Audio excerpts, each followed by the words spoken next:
CBS Radio Mystery Theater presents...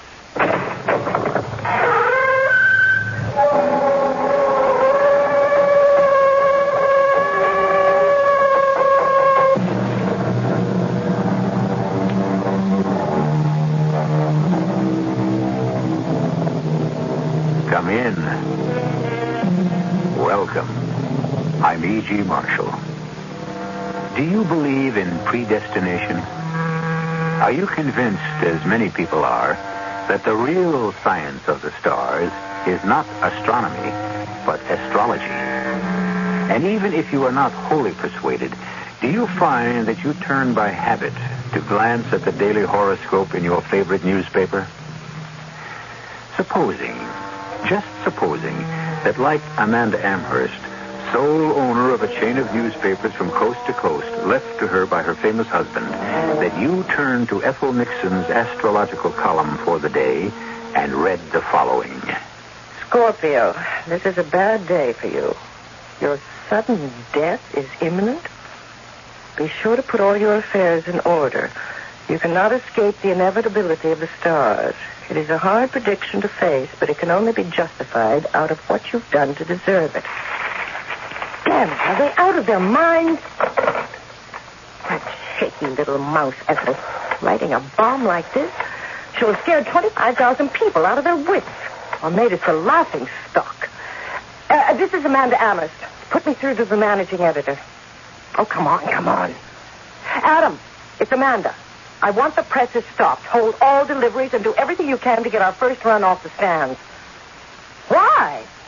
Just read Ethel Nixon's column for today and you'll see. I'm on my way down there now, and when I find out what's going on, heads are going to roll, and brother, none of them will be mine.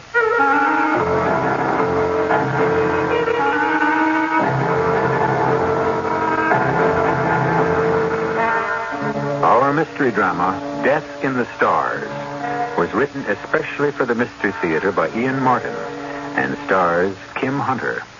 It is sponsored in part by Buick Motor Division and Contact, the 12-hour cold capsule. I'll be back shortly with Act One.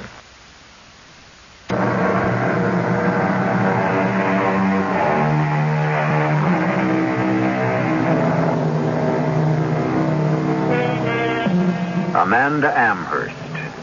Before her marriage to Ralph Amherst, Amanda Hale, the country's most beautiful model. A reigning beauty then. A reigning beauty now. A woman who defies the encroachment of age. A woman who controls an empire and everyone under her sway. Who wears a velvet glove so that few are conscious of the iron hand. Amanda Amherst, the grieving widow who has never remarried. Complex, adorable, kind, generous, difficult, and evil. A woman perhaps only her daughter, timid, retiring Nancy, knows completely. I've hated my mother ever since I was 7. For 13 years I have wanted her dead. But I've been scared of her, too. So all I could do was fantasize. I'll never forget the morning the famous horoscope turned up. Not that I ever saw it with my own eyes. Actually, I didn't know what the fuss was all about. I was just scared because of my own clumsiness and thanking my lucky stars I'd had time enough not to get my head beat in. The way things were between Mother and me by that point, I just couldn't have taken it. I just slipped back into the apartment in time as it was because she was screaming for me. Nancy! Nancy! Yes, Mother? Did you see my copy of the Post-Journal? Oh, you have it. Well, I just wanted to glance at the headline. Give it to me. Did you also check Ethel Nixon's predictions?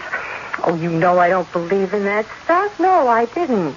Well, why? That mousy little nobody presented me with a real shocker under my astrological sign this morning. The gist of it was that I'm marked for death at any moment. What?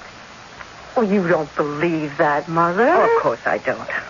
I think it's someone's idea of a macabre joke. I might have thought you were the culprit, except as much as you despise and hate me, you haven't the temperament or the know-how. I'm not so sure of your boyfriend, Adam, however. He's not my boyfriend anymore. You took care of that. Look, I don't intend to quarrel with you. I have enough to do to pin down who this practical joker is who's going to bring a sizable portion of our circulation down about our ears. What do you mean? Nancy, naturally I was not named specifically.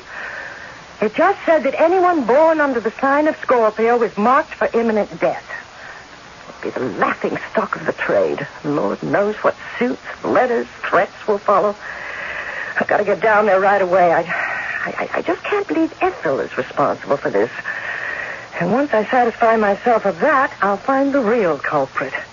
And whoever it is had better be warned. I'm going to crush them like a bug under my heel. That is my mother as she really is. A side very few people see.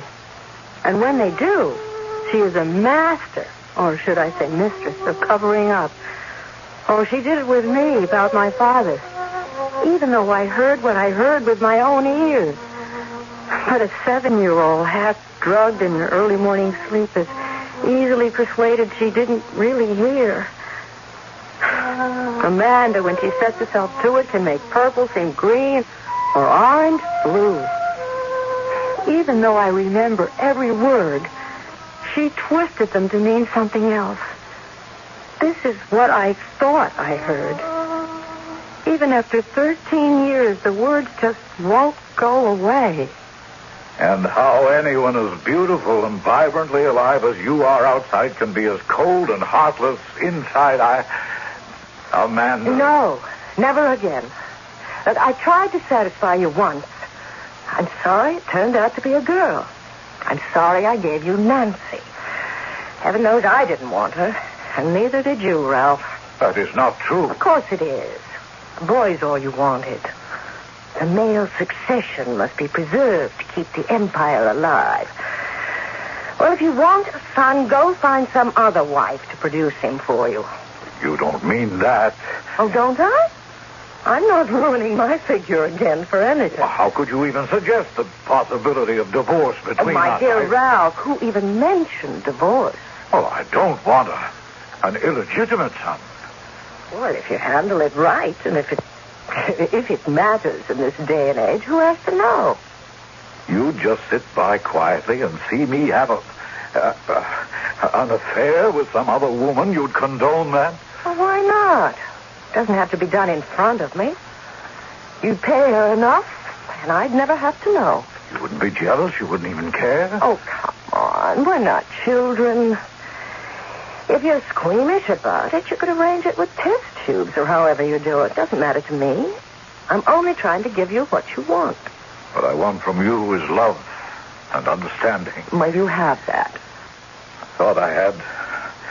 Now I see how mistaken I was. But you're not mistaken. I love you very much. Oh, Amanda, you love me for my money, my position. And your power, yes.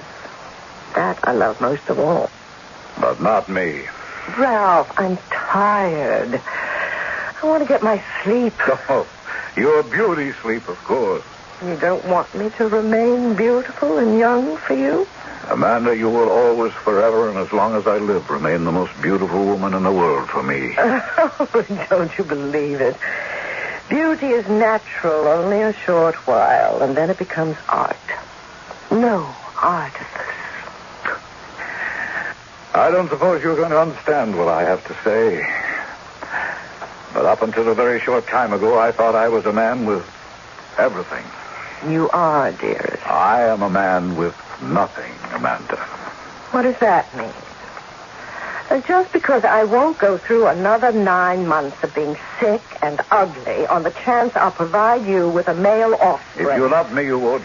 Bearing children has nothing to do with love. If you loved me, it could have. You want the child, our child. I don't need your image, Ralph. I have you. Oh, as long as I live, you'll always have me. Now, what does that peculiar tone of voice and tragic inflection mean to suggest? That you don't love me. And I see now that you never really did. Oh, don't be ridiculous. Oh, no. No. I don't intend to be anymore.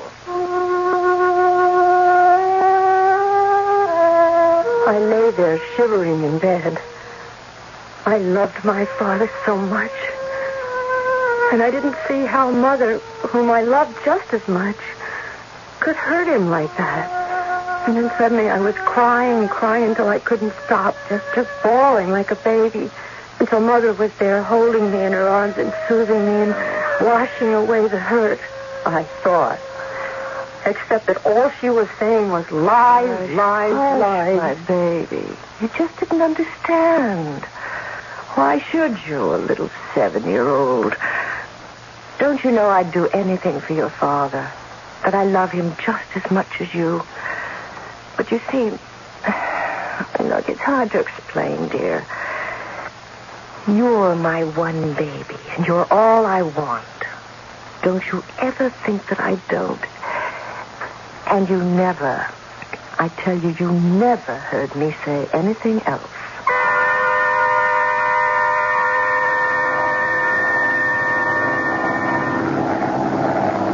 I had found when I wanted to think deeply that flying a plane gave me enough aloneness to find out whose perspective was right or wrong. I suppose being brought up as William Amherst's son spoiled life for me by giving me everything on a silver platter. Then when I took over the colossus of newspapers, radio and TV stations, the apartments in Paris and London, the townhouse in New York, and the great mansion on the Monterey Peninsula, the endless bank accounts, I never had to want for anything. Amanda Blake came along. Then she mattered more to me than anything in life. Until the other thing came up. The son. An heir. For once it seemed I was on the losing side.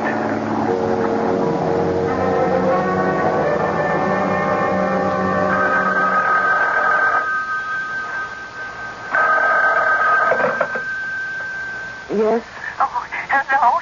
Is Mr. Amherst there? No, he's not. How did you get this number? It's unlisted. I sort of work for him. I mean, is this Mrs. Amherst? Yes. Oh, gee, I hope I didn't wake you up. Oh, no, of course not. I'm always awake and at my best at 6:15 a.m. Who is this? Oh, well, this is Ethel Nixon, the astrologer, you know. The what? The voice of your tomorrow.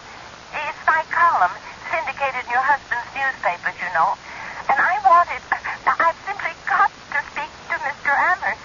I mean, your husband. Well, I suppose I can take a message for him. Can you get it to him quickly? Just beg him not to take any airplane flights in the next 2 days. Well, I don't think he's planned to. But why? It would be so complex to explain. He's a Taurus, as I'm sure you know, and a frightening set of coincidences are arising through his ruling house and the ascendancy of his particular star. Oh, dear, it's much too complicated to explain, but he's in terrible danger. That's why I called. In danger? From what? I don't understand. Well, of course, it would be difficult for you, but it is absolutely vital for him not to move out of his own element. Certainly, of all things, not to be in the air or fly. Well, why not? Because it has been revealed to me that it can be disaster for him.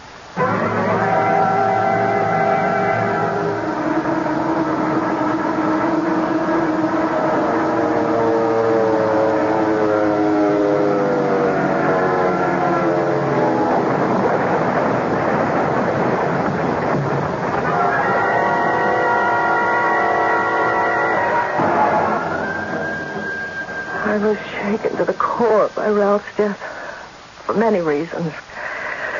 Not the least of which was his brother Joseph's reaction. I want to cry out and ask for a God with some justice. Oh, stop being melodramatic, Joe. That's not going to help anything. Oh, you can sit calmly by. You have nothing to worry about. For God's sake, I just lost my husband. Sure, and gained an empire.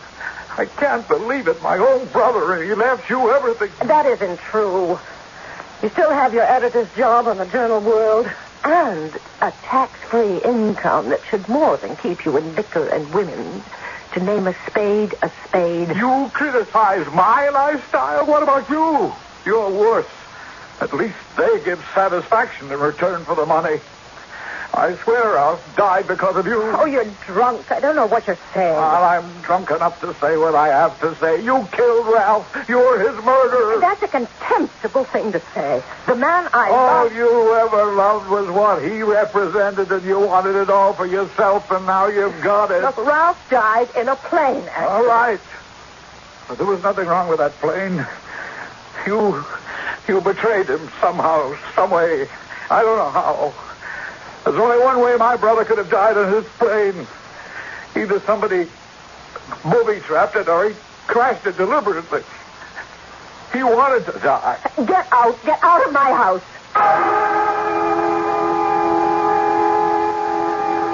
He destroyed me for a little. That drunken, weakling brother, Joe. To dare to talk about Ralph and me like that. But he disappeared to Europe and out of my mind. What had shaken me most about Ralph's death was Ethel Nixon. How could she have known about Ralph before he... How could she have known?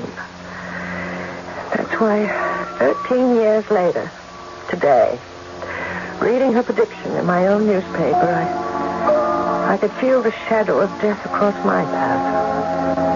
I was conditioned to believe that my doom had been sealed. Unless... some way, somehow, it was only someone's idea of a joke.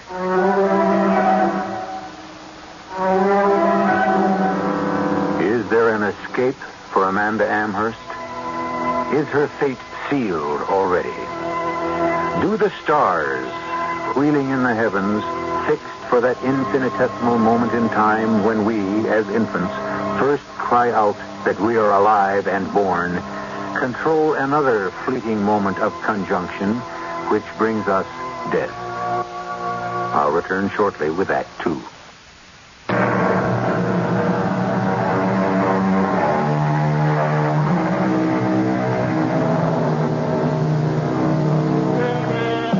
For 13 years, Mrs. Ralph Amherst has been one of the great legends of her time.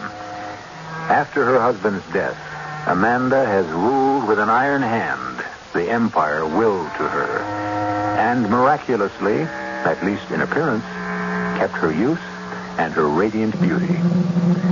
She has been supremely secure in her power, until shortly before the stunning public announcement in her own key paper that her days were numbered. But who or what was responsible for it? How did it appear? Oh, but you couldn't. You surely couldn't believe for 1 minute, Mrs. Amherst, that I would ever reveal such a terrible prediction about anyone. Particularly about you, even if it were true. You did once about my husband, Miss Nixon. And that was true. But that was different.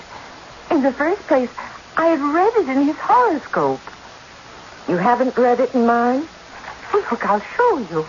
I can show you a copy of today's paper. Just 2 pages after the editorial. There, see? You can read it for yourself. Let me see. Scorpio, today may be a disturbing day, but keep your head and be of good heart. Keep family affairs in order, check your impulse to emotion, and all will turn out well. Financially, you will benefit greatly. Oh, you see?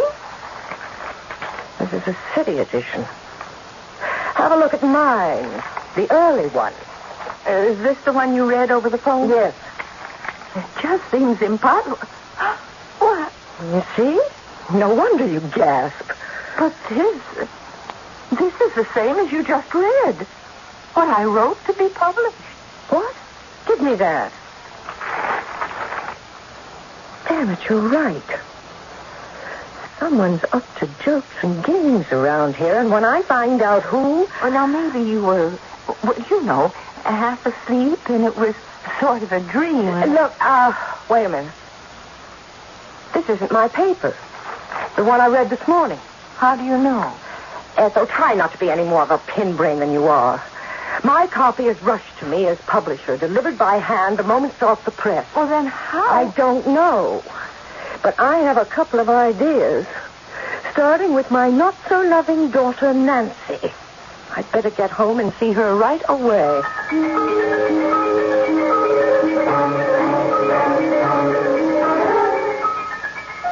I just want to know what you're up to, Nancy. What you're trying to prove. I'm not trying to prove anything, Mother. You admit you switched newspapers on me this morning. I didn't switch them. I told you what happened. Oh, a nice little cock and bull story about spilling coffee and cream over the paper and dumping it into the garbage and tearing downstairs to the drugstore to get a fresh copy. Oh, really, you can do better than that. But it's the truth. Why all the fuss about a little coffee spilled on the morning newspaper? Look, I knew the paper was important to you somehow. I could hear you screaming in the study about something wrong, and you were coming right in to straighten it up, and Well, one edition of a paper is just like another one, isn't it? Except when someone like me is shaky and stupid enough to get it all gummed up with coffee, I just couldn't stand having you on me again, Mother. Not these days. On you? Oh, you know what I mean. I'm so strung out, I just hoped I could avoid any kind of another run-in with you. Strung out? Look, are you and Adam up to some crazy scheme to, what shall I say, to get back at me for what wasn't my fault? You can be damn well sure that Adam and I are not up to anything. You successfully squashed that. Did you two somehow gimmick that slug in the astrology column this morning? I don't know what you're talking about. Don't lie to me. I want to know if you two have cooked up some scheme to try to drive me crazy. That was a special paper this morning, and that horoscope was only for me. How did you manage it? I think you are crazy. What do I know how newspapers are made? Well, the man you tried to steal from me does. You mean the man you spoiled for me? The one I loved? Oh, no, Adam may take his women as they come and they go, but he wouldn't go in for any cheap, scare stuff. As managing editor, he's the only one who has the power and the ability and the access to do it. Or one other person. Who? God. Have you thought about him? Don't you think that someday he's going to punish you for what you did to my father? I was sorry the moment the words were out of my mouth. Looking at Amanda's face suddenly grow gray and old. And then I wasn't sorry. And quickly it was serene and beautiful again. And I remembered what I had lost and how she had taken him away from me. Oh, and then it was easy to hate again. A terrible thing to look into a daughter's eyes. And know that hidden behind the blank, polite stare is the dagger stroke of hate. If I deserved it, I might be able to accept it somehow. But since she's been 7 years old, I've been mother and father to this child. In my own way. And then to have her turn on me and steal...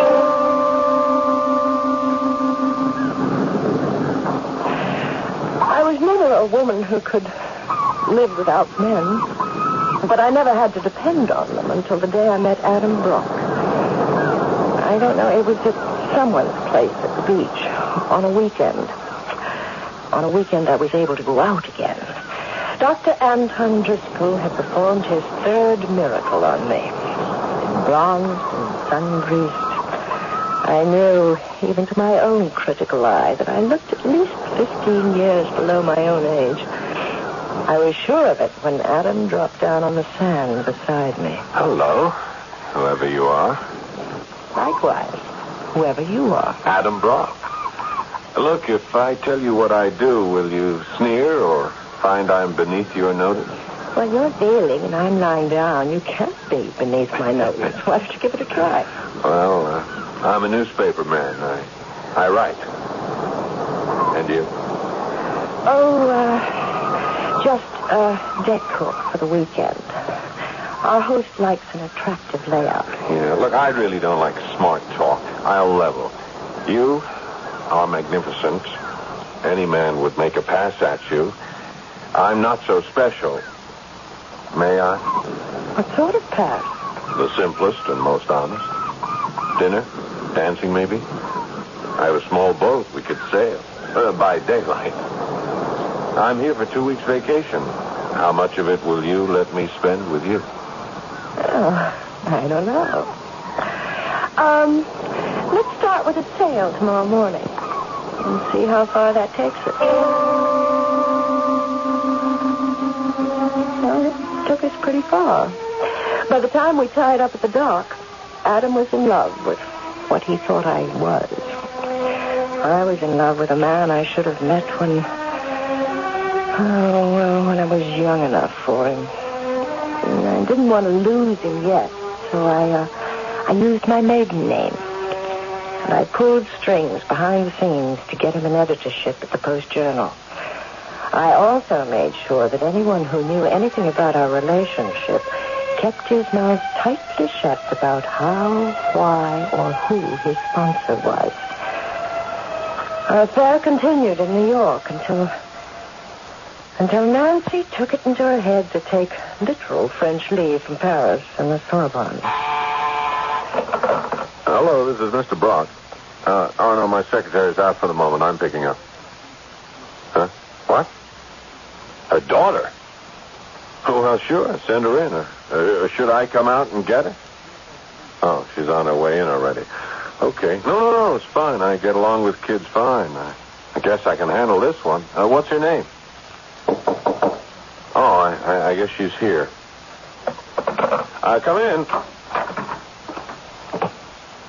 Wow. Nancy? I didn't expect a little girl like you to come and visit me. Oh, you're the new managing editor of the Post-Journal. Yeah. I guess I am. And you're Amanda's daughter? That's right, all me. Whew, it's a pretty nice all. Oh, I'm not that good. I mean, I don't buzz these vibrations right off the bat, normally. Me either. You'd be surprised how surprised I am. You wouldn't know about me, I guess. You are Amanda's daughter. If you mean did I spring from her womb, yes.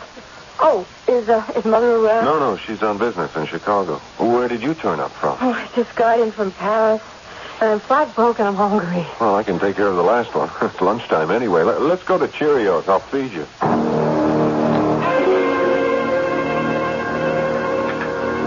Feel better? Oh, I'd hate to tell you how good I feel. You fed me all right. I'm glad you enjoyed it. Oh, the food was great. But that doesn't matter. I mean, the line you fed me. I just hope you meant it. I didn't think I was feeding you a lie. Oh, if you could have searched through Bartlett's for the perfect quotes, you had them, Adam. And then after knowing you all this long, why should I expect less? By the time we got to this morning, I was his forever. He was the first thing that ever happened to me since dim childhood memories that gave me a lust for life. I was in love. I knew just what I wanted. And the best part of it was I could feel he felt the same. Well, it didn't take Mother long to clobber me. And since I foot the bill, I think I at least deserve some notice when you decide to run out on your responsibilities. Mother, I had Europe up to here. I wanted home. All right. So I let you dump Europe. And I gave you back your green pastures. All I ask is you to stay out of mine. Maybe I'm dumb, Mother, but I'll spell it out. Just leave any mail I have staked out alone. What? You heard me. Lay off Adam. Adam? But he's young enough to... Never mind his age. He's what I want. Adam's been mine for months, Nancy. What shall I say? Escort. Day and night. Bought and paid for. You want to buy used merchandise, Nancy? Particularly one of my second-hand lovers. I knew Adam wasn't mine anymore. My daughter had stolen him from me with the one weapon I didn't possess. Her youth. But if I couldn't have him, she couldn't. Nobody could.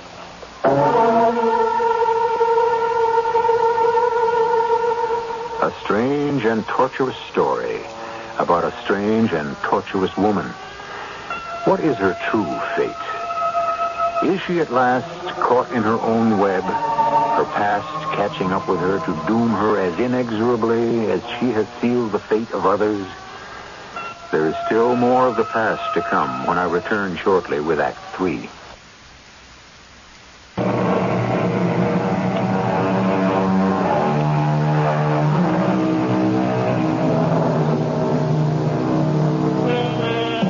Amanda Amherst, seemingly ageless, wielder of a kind of total power over the destiny of others.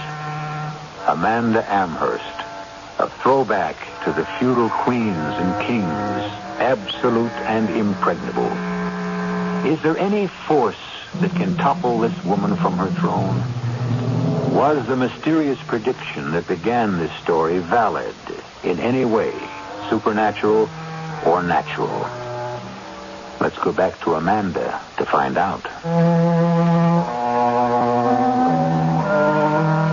After Nancy had told me the truth, I decided to take the bull by the horns. I went to Adam's office. I told him not to announce me. I just walked in. Good morning, Adam. Oh, Amanda. Or perhaps now I know just exactly who you are. I should say Mrs. Amherst. Don't be a child. I just recently discovered, where you and I are concerned, that that's approximately what I am. And that's a little below the belt.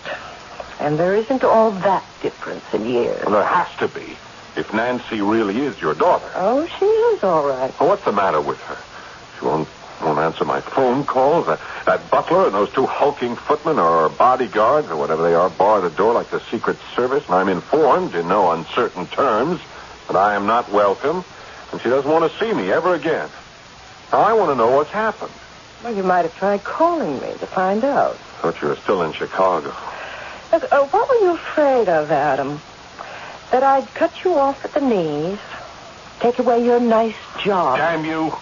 Is that what you threatened Nancy with? I didn't threaten Nancy with anything. I simply told her the truth. What? That she'd be making a mistake in marrying you. Does this mean I'm fired? Oh, only from one occupation, Adam. As a managing editor, I still find you perfectly satisfactory. And Nancy? I'll let you answer that question yourself. I'm quite sure she'll never let you near her again. The one good thing, perhaps, I've ever done for her. I could kill you for that. You haven't the nerve, Adam.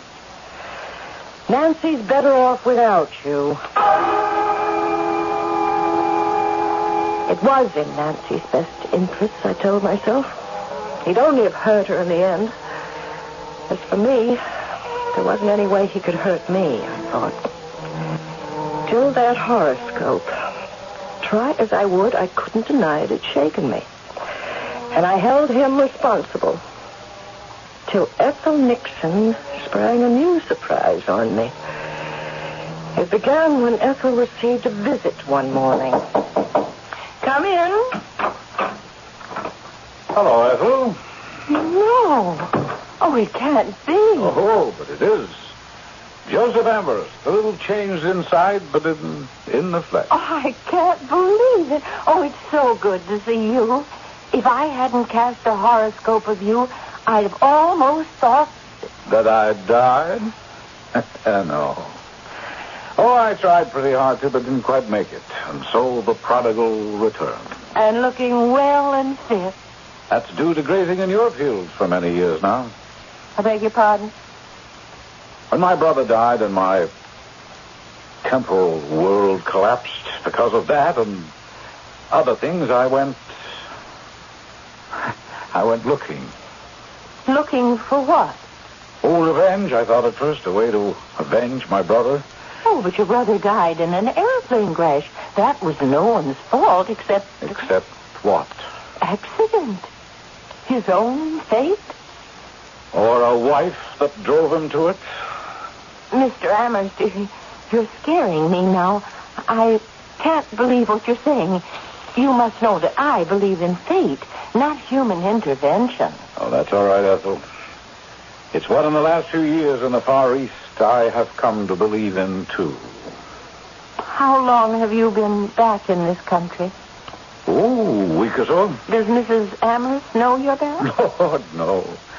As far as I'm concerned, she doesn't exist. And it's a mutual feeling.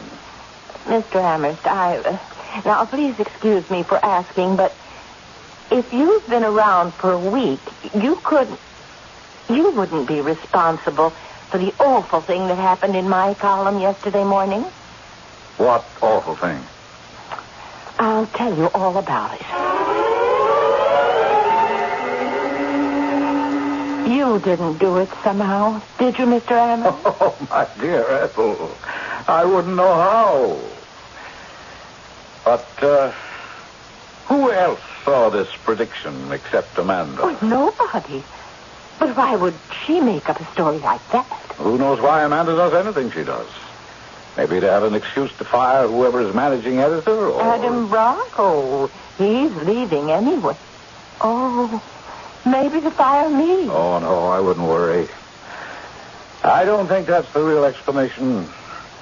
I think the only reason Amanda saw what she saw is because the black pigeons are coming home to roost. Do you believe in ESP? Oh, yes, but How many people do you think hate Amanda as deeply as I once did? As I still struggle not to do. As I will have to fight with every resource I have not to.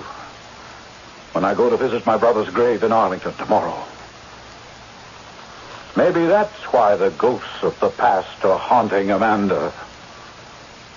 As perhaps they haunt her every year at this time.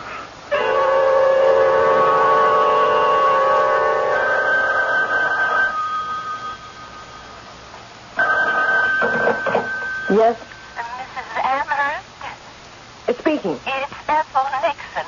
I just felt I had to call you. I thought I ought to let you know he's back. Oh, who's back? What are you talking about? Joseph Amherst. He turned up at my office this morning. Joe. Well, my esteemed brother-in-law. I thought he must have died by this time. Did he just get back? No, he's been here for a week. And he's been... Well, he said he'd been hanging around the plant. And even though he denies it, I was just wondering... If he's responsible for this ridiculous hoax that's going on? Huh? I wouldn't put it past him. But he really must have lost his mind. Have you seen today's paper? You mean the Post-Journal? Of course I mean the Post-Journal. Your column again, under Scorpio. I suppose you'll deny that you wrote this impossible gibberish. Well, I read it, and it seemed to make sense. I'm sorry. What does it say in your paper? Well, just what I saw in the Star. Read it to me, you fool. Oh, of course. This is a day of traveling for you and meeting up with old acquaintances. It's a day for gathering up all loose ends and finally solving your main problem. A day of achievement and solution. Oh, that means tomorrow, of course. Just what I thought. Now listen to what mine says. This day will never have dawned for you. Today you will have traveled far, and your death and destruction will take place in Vienna. If you have any prayers to make for the hell you have made for others, make them now before you die. And go from Vienna straight to hell. How terrible. But don't let it worry you. Predictions are not like that. I'm not worried. The whole thing is ludicrous. I'm not going to be in Europe, let alone Vienna, for any reason. In fact, after I get a train to Washington, I'm heading in exactly the opposite direction, west, into Virginia. I'm taking Nancy to visit some of my oldest and dearest friends in Winchester, Virginia. Oh, you won't worry, will you? I'll tell you what I will worry about.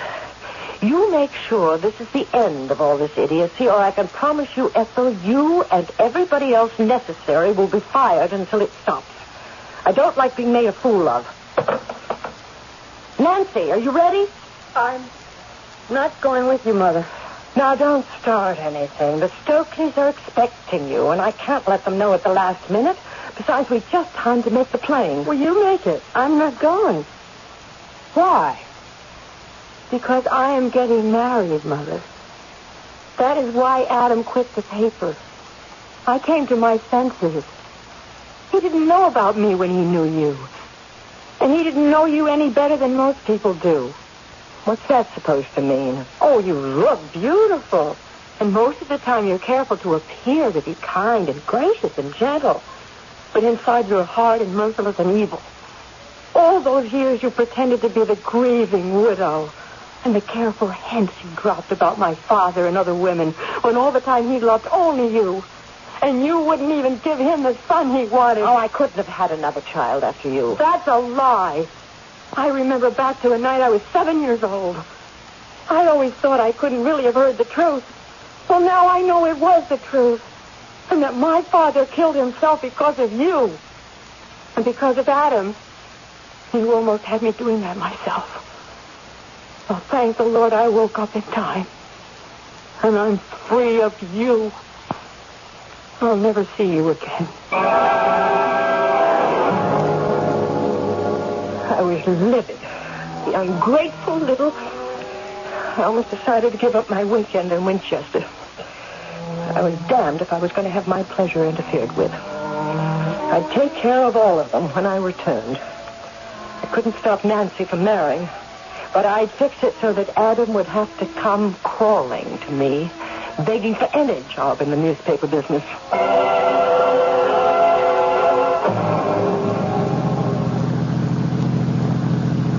I was still fuming, even after the limousine with Stokely's that sent to pick me up at Dulles Airport was purring along the road west toward Winchester.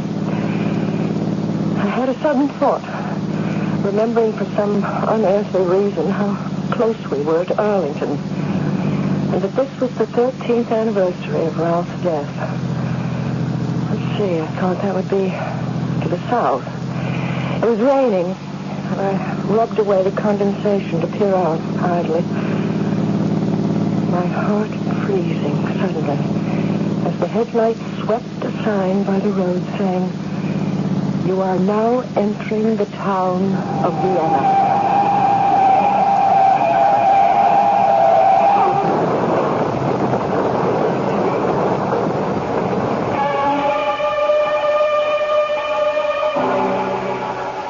It was the last thing she saw or knew. The newspaper story the next day began with a paragraph. Mrs. Ralph Amherst, on her way to Winchester, Virginia, and passing through the small town of Vienna, was hit by a car traveling north. Both drivers and Mrs. Amherst were killed. The strangest feature of the accident was that the driver of the other car was her brother-in-law, Mr. Joseph Ward Amherst, who was returning to New York after visiting his brother's grave in Arlington, Virginia. I'll be back shortly.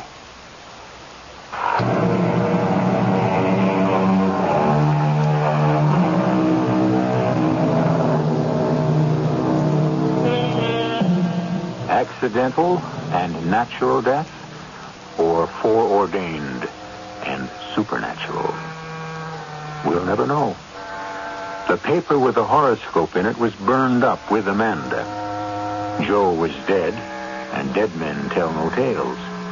Perhaps we'll just leave it with the quote Joe started, which we'll finish. Though the mills of God grind slowly, yet they grind exceeding small. Though with patience he stands waiting, with exactness grinds he all. Our cast included Kim Hunter, Paul Hecht, Ian Martin, Rosemary Rice, and Mary Jane Higbee. The entire production was under the direction of Himan Brown. And now, a preview of our next tale. Hugh, what are we doing? What is it? It's all over now. It's gone. Let's see what happens. Yeah. Oh, no. That poor Paul Sandy. Just look at him. Ripped to pieces. As if he'd run into the blades of a threshing machine. But what did it? The thing! The damn thing! Oh, what? That's what I call it. The damn thing. First, it did away with my chickens, and then the pigs and the cattle. And now poor Sandy, slashed to pieces. And that's not the end. Only the good Lord knows what the damn thing will destroy next. Or who? Radio Mystery Theater was sponsored in part by Anheuser-Busch Incorporated, brewers of Budweiser. This is E.G. Marshall inviting you to return to our Mystery Theater